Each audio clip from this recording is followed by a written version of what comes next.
Praise the Lord. கர்த்தராகிய இயேசு கிறிஸ்து நாமத்தினால உங்களை வாழ்த்துகிறேன். வசனத்திற்கு இந்த பொழுதும் கூட கடந்து செல்லலாம். உபாகமம் 10ஆம் அதிகாரம் 18ஆம் வசனத்துல கர்த்தர் திக்கற்ற பிள்ளைக்கும் விதவைக்கும் நியாயம் செய்கிறவர் என்று வேதம் சொல்லுகிறது. பாருங்க, ஒரு பட்டணத்துல ஒரு நியாயாதிபதி இருந்தார், ஜட்ஜு.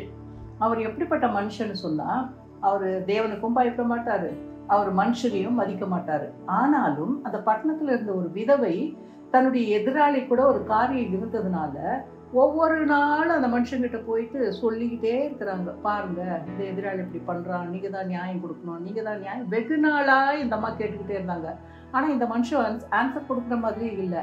ஆனா இந்த அம்மா வர்றதை பார்த்து பார்த்து இவரே ஒரு நாள் மனசுல சொல்றாரு, நான் தேவனுக்கும் பயப்படுறது இல்லை, மனுஷனையும் நான் மதிக்கிறது இல்லை, ஆனாலும் என் இடத்துல இந்த அம்மா என்னை அலட்டிக்கிட்டே இருக்கிறதுனால இந்த அம்மாவுக்கு நான் நிச்சயமா நியாயம் செய்வேன் என்று சொல்லுகிறார்.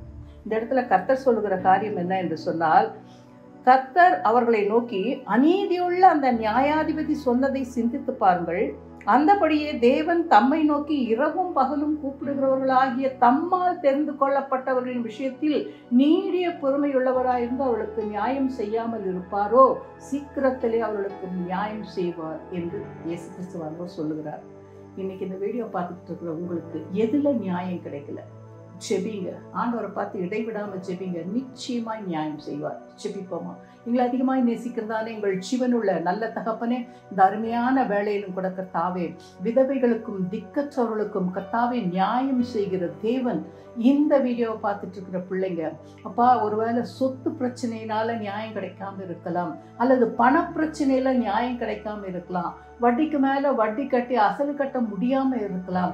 எந்த விஷயத்துல கர்த்தாவே சொந்த பந்தத்துல இருந்தோ அல்லது ஃப்ரெண்ட்ஸு கிடத்துல இருந்தோ நியாயம் கிடைக்காமல் இருக்கிறதோ, உம்மை நோக்கி அவர்கள் இடைவிடாமல் ஜெபிக்கும் போது நியாயத்தை அவர்களுக்கு நீர் வழங்கி அவரை ஆசீர்வதிப்பீராக.